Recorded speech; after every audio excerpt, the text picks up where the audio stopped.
Our life together was wonderful. A loving marriage, a beautiful daughter, and another child on the way. Mia and I had been married for 8 years, our lives built on shared goals and the rhythm of family life. Mia had always been a source of stability in my life. She was warm, thoughtful, and seemed to thrive in her role as a mother and partner. She balanced part-time work as an interior designer with the demands of raising our 5-year-old daughter, Allison. Even during her pregnancy, she managed to keep everything in our home running smoothly, though I often told her to slow down and rest. For my part, I worked long hours as an IT specialist. My job wasn't glamorous, but it paid well, allowing Mia to stay home more often and focus on Allison and the new baby. My days started early and ended late, and though I missed plenty of family dinners and bedtime routines, I reassured myself that it was all for their benefit. Allison was the light of our lives, her boundless energy and endless curiosity brightening even the dullest days.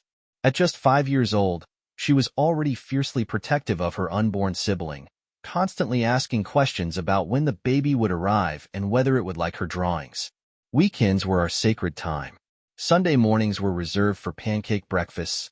Allison perched on a stool beside Mia, helping her mix batter while I read the paper at the kitchen table. In the afternoons, we'd visit the park or the local farmer's market, always returning home with fresh produce and flowers.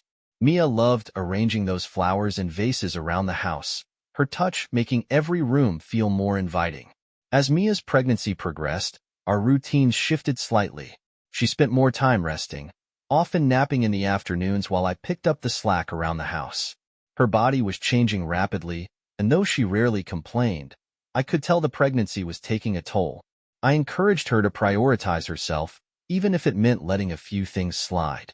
She started making more time for self-care, something I wholeheartedly supported.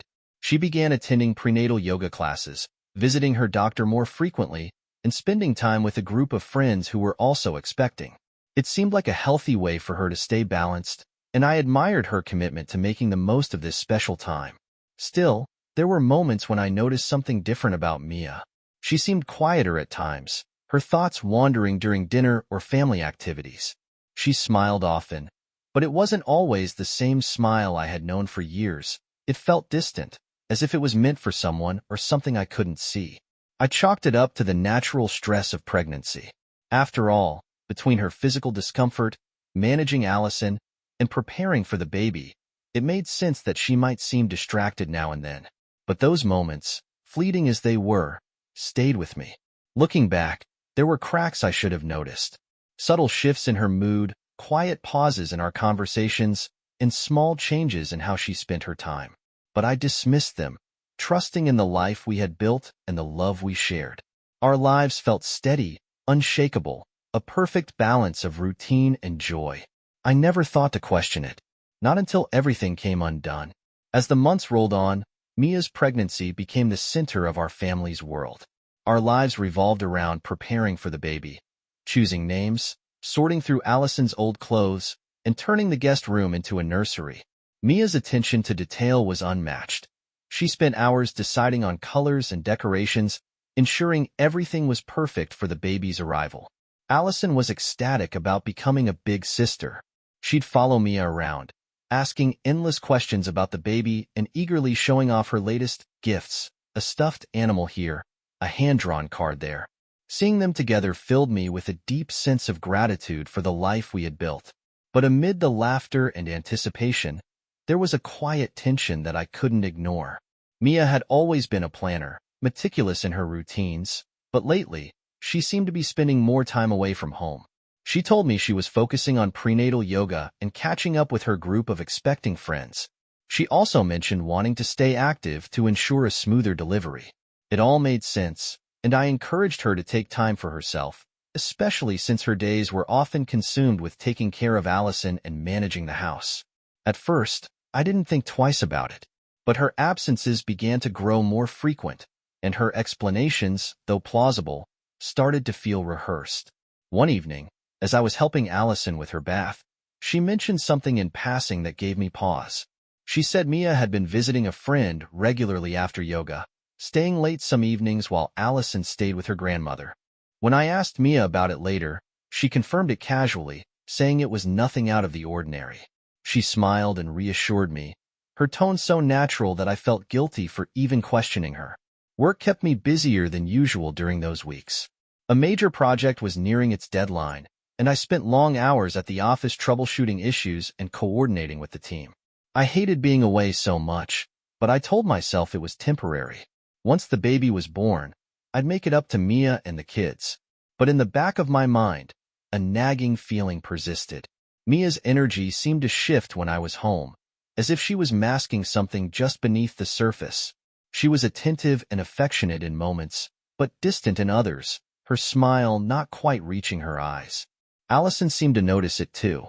One day, as we sat coloring together, she asked me if Mia was upset about something. Her question caught me off guard, but I assured her that everything was fine. The truth was, I didn't know if it was fine. One day, I came home early to find Mia sitting at the kitchen table with her friend Brittany, cups of tea in their hands and their voices animated. I paused in the hallway, listening as Brittany's tone shifted to something more conspiratorial. "I have to thank you for the recommendation," Brittany said, her voice carrying a mix of excitement and curiosity. "I booked an appointment too, and now I'm dying to see why you rave about him so much." Mia laughed softly, but there was a tension in her voice that wasn't hard to miss. "He's great," she replied, her words careful, almost too polished. Something about the exchange pulled me into the room. I stepped into the kitchen, pretending I hadn't heard their conversation. Brittany greeted me cheerfully, explaining she was just stopping by to chat with Mia after her yoga class. The mention of yoga felt like a subtle jab, reminding me of how often Mia seemed to disappear for those sessions. I tried to brush it off, focusing instead on making small talk with Brittany before she excused herself to leave. Later that evening, I couldn't shake the conversation I'd overheard. I asked Mia about Brittany's comment, keeping my tone light and casual. She explained that she'd recommended a new wellness clinic offering prenatal massages, saying it had been helping with her back pain and stress. Her explanation seemed reasonable, even thoughtful, but something about the way she avoided eye contact left me uneasy. Mia had always been good at making me feel at ease, but lately, her reassurances felt rehearsed, as though she were following a script. The next few days passed uneventfully, but the conversation with Brittany lingered in the back of my mind. I couldn't shake the feeling that there was more to the story than Mia was letting on. It wasn't until the following weekend, during a quiet family breakfast, that another piece of the puzzle fell into place. Allison was chattering about her favorite cartoons, Mia smiling as she buttered toast, when she casually mentioned needing to book another appointment for the upcoming week. It wasn't the comment itself that stood out. It was the way she said it, her tone too casual, as if she were trying to slip it into the conversation unnoticed. I didn't press her on it, but in that moment, I knew I needed to pay closer attention to the parts of Mia's life that she seemed intent on keeping just out of my reach. As the week progressed, Mia's schedule became increasingly packed. Between her prenatal yoga classes, outings with friends, and errands for the baby, she seemed to spend less and less time at home.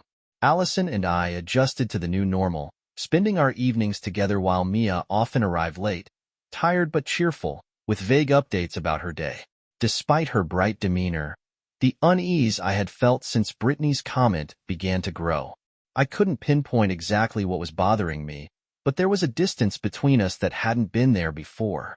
One evening, after putting Allison to bed, I went into the kitchen to clean up.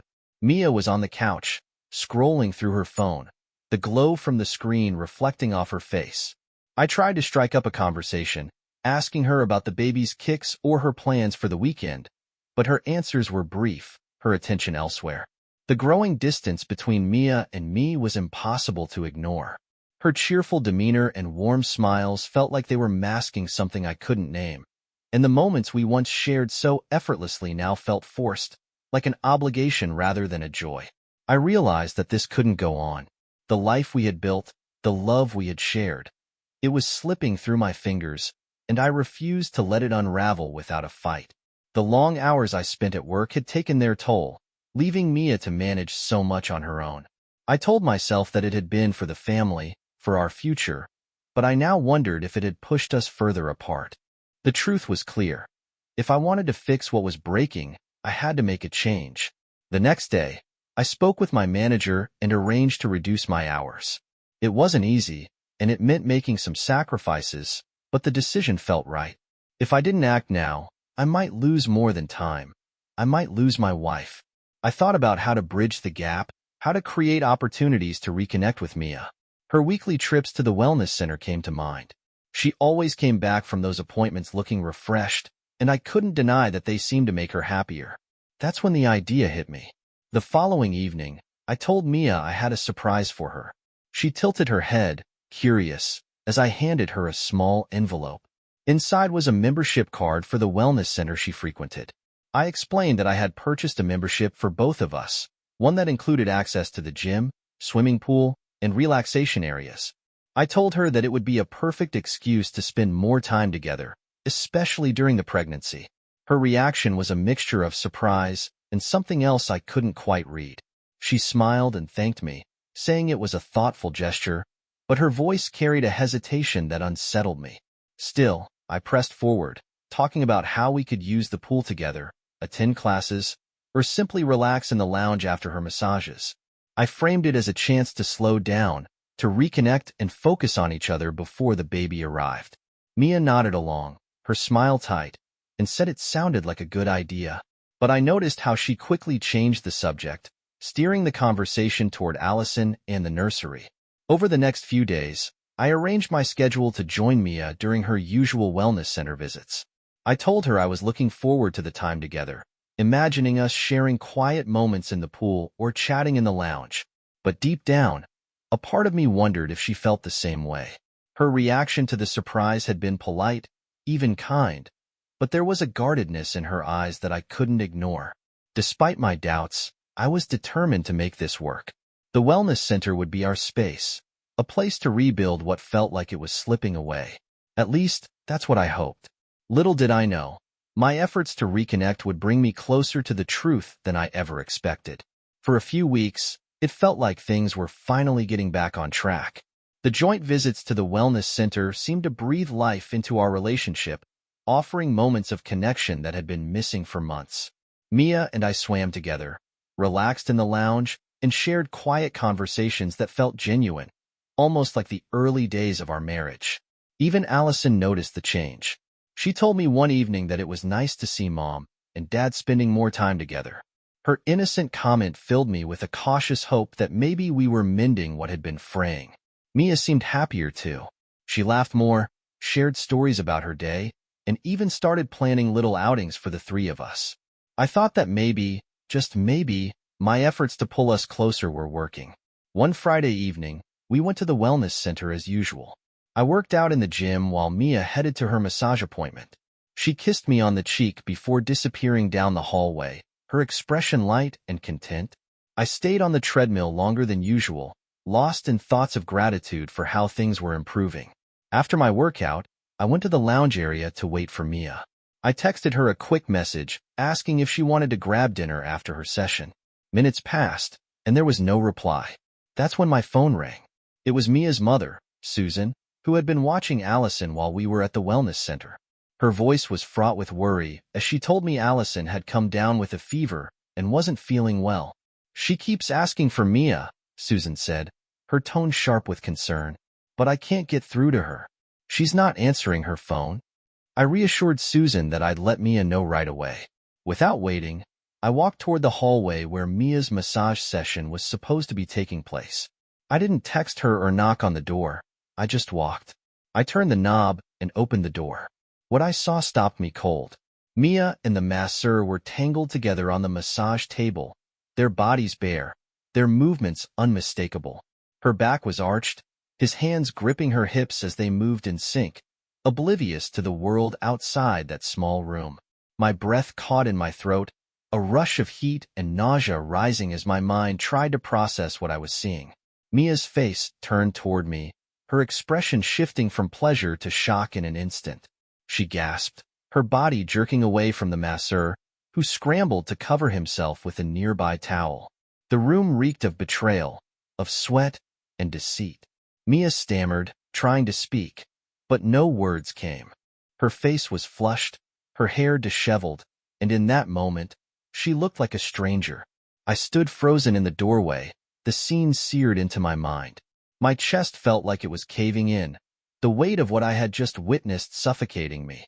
Neither of them moved, their eyes wide as they watched me, waiting for my reaction. But I couldn't say anything. The betrayal was too massive, too overwhelming to put into words.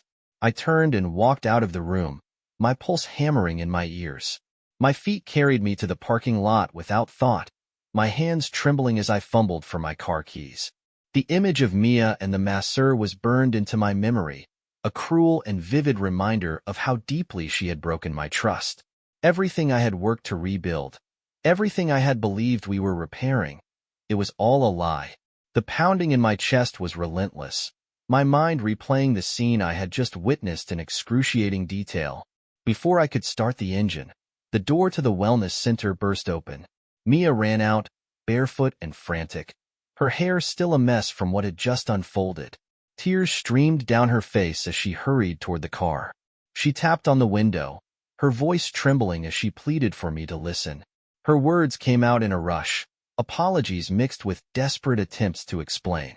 But the sound of her voice only amplified the storm inside me. I rolled down the window, just enough to speak. I didn't want to hear her excuses, and I certainly didn't want to see the tears that now felt so insincere. I told her Emily wasn't feeling well and that we needed to go home. The mention of our daughter silenced her momentarily, her face crumpling as the weight of her actions collided with the responsibilities waiting for us. Without another word, I unlocked the door, and Mia climbed in, still sobbing softly. The drive home was unbearable. The silence between us was deafening, broken only by the occasional sniffle from Mia. I kept my eyes fixed on the road, my thoughts racing. My mind was torn between the immediate need to get home to Emily and the overwhelming realization that my wife had betrayed me in the most profound way imaginable. When we arrived, Susan met us at the door, visibly relieved to see us.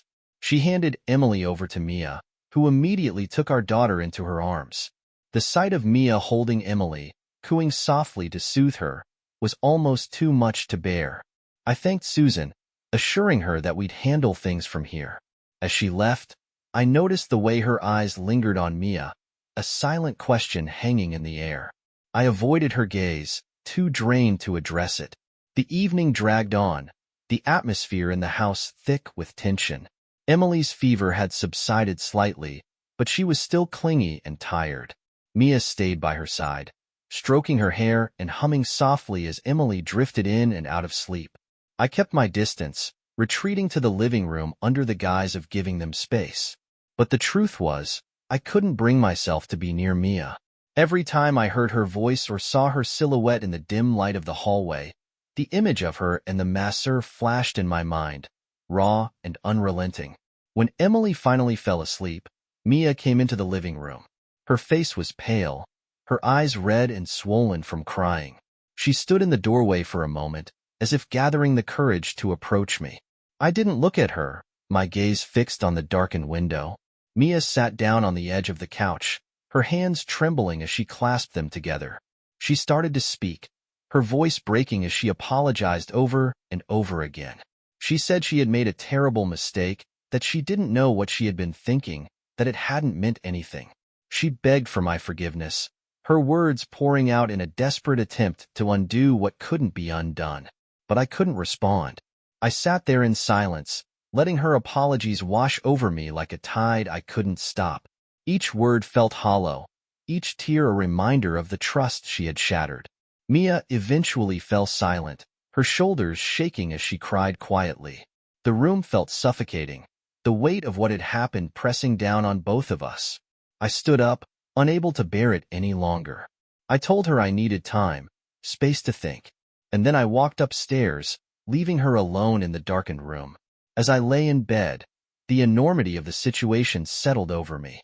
The woman I had built a life with, the mother of my children, had betrayed me in a way I couldn't fathom, and I didn't know if there was any way forward. The next morning, the air in the house was thick with tension, as though every breath was weighed down by unspoken words. Mia had barely slept. Her red, swollen eyes betrayed the restless hours she had spent crying. I tried to focus on the mundane, getting breakfast ready for Emily and making sure she was feeling better, but Mia's presence was unavoidable. She lingered near me, hesitant and fragile, as though one wrong word would shatter her completely. Finally, as I was clearing the dishes, she spoke. Her voice was barely above a whisper, trembling with desperation. She asked if we could talk, if I could give her the chance to explain everything. For a moment, I considered walking away, burying myself in the routine tasks of the day. But something in her voice, raw, pleading, made me stop. I nodded, and we sat at the kitchen table, the same place we had shared so many ordinary moments that now felt a lifetime away. Mia began with an apology, her words spilling out in uneven bursts as she tried to explain herself. She admitted to making a horrible mistake, calling her actions foolish and reckless. She said she hadn't thought about the consequences and didn't realize how far she had let things spiral out of control. Tears streamed down her face as she told me how much she regretted what she had done, how deeply sorry she was for the pain she had caused. She said that when we started spending more time together recently, it reminded her of the early days of our relationship, when everything felt new and exciting. She claimed she had never stopped loving me, that her heart had always been with our family. Her words came fast and heavy, and for a brief moment, I felt a flicker of the woman I had fallen in love with all those years ago. But that flicker was quickly extinguished by the memory of her betrayal. The image of her with another man burned into my mind.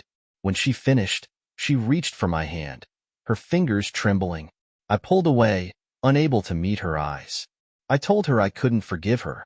Her apologies, her regret, they didn't erase what had happened.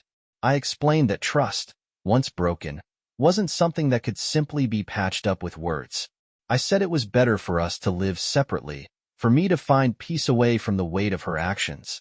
Mia broke down, sobbing uncontrollably, her body trembling as she begged me to reconsider. She said she would do anything to make things right, anything to rebuild what we had lost. But I couldn't give her an answer she wanted to hear.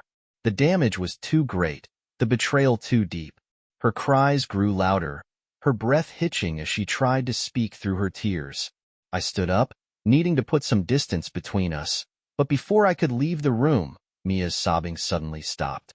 I turned to see her swaying slightly, her face pale and her eyes unfocused. Then she collapsed. My heart raced as I rushed to her side, panic overtaking my anger in an instant. Her body was limp, her breathing shallow. I called out her name, shaking her gently, but she didn't respond. My adrenaline was going through the roof, and I picked her up. Emily's small voice called out from the living room, asking what was wrong, but I barely registered it. My focus was solely on getting Mia to the hospital. I placed her carefully in the passenger seat of the car, fastening her seatbelt with trembling hands before climbing into the driver's seat. My thoughts were a chaotic whirlwind as I drove, my foot pressing hard on the accelerator. The anger I had felt for days was now replaced by a gnawing fear. No matter what she had done, no matter how deeply she had hurt me, Mia was still the mother of my children, still someone I had loved for years. I kept glancing at her as I drove, silently begging her to wake up, to give me some sign that she was okay. The hospital loomed ahead, and I pressed harder on the gas, ignoring the ache in my chest. I had no idea what was happening to Mia, but I knew one thing for certain. No matter how broken our marriage was, I couldn't let her slip away. By the time we arrived, the emergency staff had already taken Mia from my arms and whisked her away. I could do nothing but sit in the waiting area, my hands gripping the edge of the chair, my mind running through every worst-case scenario. In those tense moments, something shifted in me. My anger, my heartbreak, all the swirling emotions that had consumed me over the past days seemed to melt into one overwhelming realization. I was terrified of losing her. Despite everything, her betrayal, the pain she had caused, Mia was still my wife, the woman I had loved for so many years. She was the mother of my children, the person I had built my life with. The thought of a world without her left me hollow and cold. A doctor approached me not long after, his expression calm but firm. He explained that Mia had collapsed from emotional and physical exhaustion. Stress, he said, had pushed her body beyond its limits, causing a fainting spell. "She'll be okay," the doctor assured me, "but this can't happen again. Stress like this, if left unchecked, could lead to serious complications for her and the baby. You need to take care of her, make sure she doesn't carry too much on her shoulders. His words hit me like a warning, a reminder of how delicate this situation truly was. Hours passed before I was allowed to see her. When I walked into the room, Mia looked fragile against the stark white hospital sheets. Her face was pale, her hair still damp from the ordeal. I sat beside her, taking her hand gently in mine. I didn't realize I was crying until I felt a tear roll down my cheek. I leaned forward and kissed her in the cheek, whispering that I was here, that everything would be okay. A soft squeeze of my hand startled me. Her eyelids fluttered, and for the first time since the collapse, I saw her eyes. She was groggy but conscious, her gaze meeting mine with a mixture of fear and vulnerability. Her lips parted, and in a shaky whisper, she said, "Just don't leave us." Her words broke me. I squeezed her hand tightly, my voice steady as I told her, "I won't. Everything will be fine. I promise." The days that followed were a blur of cautious hope. Mia was discharged from the hospital after a couple of days of monitoring, her condition stable but fragile. I stayed by her side through it all, helping her in and out of the car, carrying her bag, and making sure she felt supported in every way. Something had shifted in me. The walls I had built around my heart, the anger that had consumed me, began to crumble. Seeing her in such a vulnerable state had reminded me of the love we once shared and the life we had built together. Mia, too, seemed changed. She was quieter, more reflective, her eyes constantly searching mine as if to make sure I was still there. Once we were home, the process of rebuilding began. It wasn't easy, and it wasn't immediate, but it was real. Mia apologized again and again, her words filled with a raw sincerity that I hadn't seen before. She promised to do whatever it took to make things right, to rebuild the trust she had shattered. I, in turn, made changes of my own. I focused less on work and more on being present, for Mia, for Allison, and for the baby on the way. Our family became my priority, and I made it clear to Mia that we would move forward together, but only if we both committed fully to healing. Over time, the wounds began to heal. Mia and I attended counseling, where we confronted the cracks in our relationship that had been ignored for too long. We worked together to rebuild the foundation of our marriage, brick by brick, and slowly, things began to get better. Allison's laughter filled the house again. Mia's smile became more genuine, and the weight that had hung over us started to lift. The road ahead wasn't perfect, but it was ours. We had been broken, but together, we were learning how to piece ourselves back together. For the first time in months, I felt hope, and that was enough.